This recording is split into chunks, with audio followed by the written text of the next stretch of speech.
The Ghost Fleet of Çeşme. 3,300-year-old shipwreck rewrites Bronze Age trade description in May 2026. Marine archaeologists off the coast of Turkey pulled a perfectly preserved cargo manifest from a 3,300-year-old shipwreck, revealing a lost trade network stretching from Scandinavia to Mesopotamia. The discovery proves Bronze Age sailors were crossing the open Mediterranean in ships larger than anyone believed possible. This is the story of the Ghost Fleet of Çeşme and how it shatters everything we thought we knew about the ancient world. Tags Bronze Age shipwreck, ancient trade, marine archaeology, lost civilizations, script hook, imagine.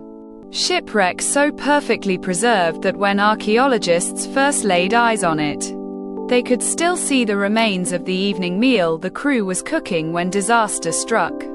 3,300 years ago. The fire was still smoldering. The oars were still in their locks and stacked on the seafloor. Completely intact was a cargo that would rewrite the entire economic history of the ancient world. Introduction: this isn't a scene from an Indiana Jones film. This is the Çeşme Wreck 1. Discovered in April 2026 by a joint Turkish-American team working 55 kilometers west of Izmir, Turkey, at a depth of 1.5 kilometers. And here's why this matters to you. The cargo manifest of this single ship connects a tin mine in Uzbekistan to a bronze workshop in Cornwall, England. It proves that Bronze Age people were not isolated cultures living in separate bubbles.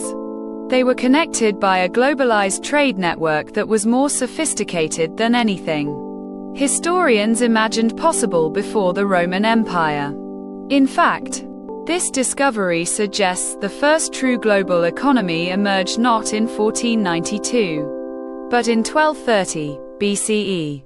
Main content: SECTION1, the discovery.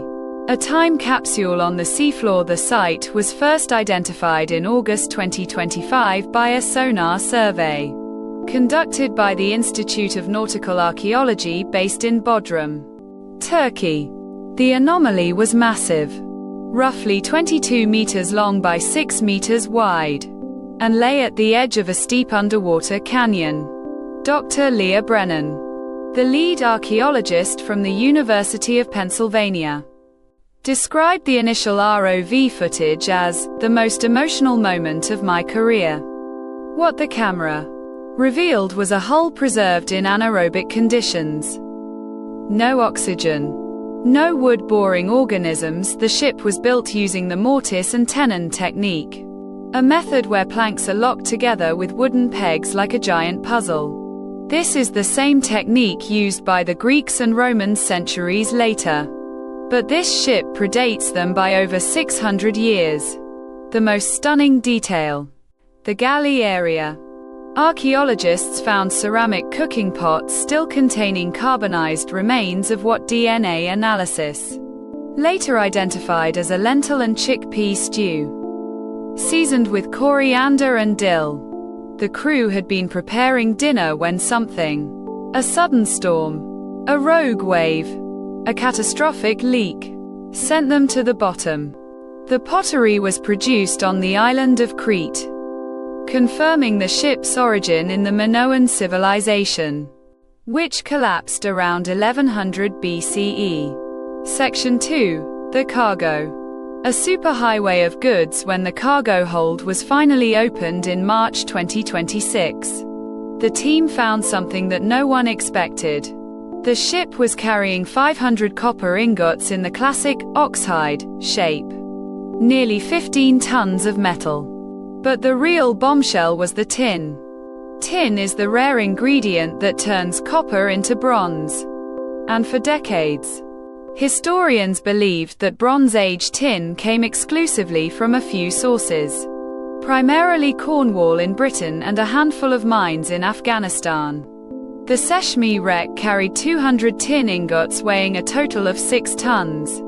X-ray fluorescence analysis revealed trace elements that matched exactly with the Mushustan mine in present-day Tajikistan. That's a journey of over 4,000 kilometers from Central Asia to the Aegean. And it doesn't stop there.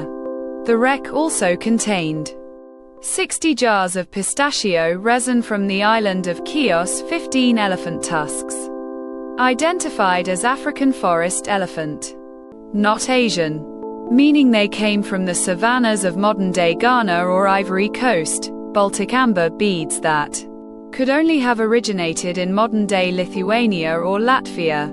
Glass ingots from Mesopotamia, colored with cobalt from the Erzgebirge Mountains in Germany. For context, this inventory means that within a single cargo hold, you had products from at least 7 modern nations spread across 3 continents.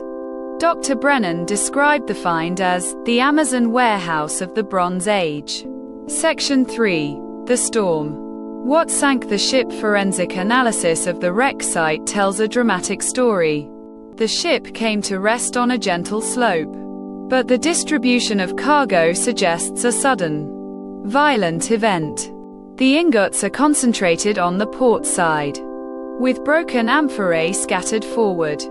The anchor, a single-hole stone anchor weighing 40 kilograms, was found still attached to its rope, meaning the crew didn't have time to deploy it.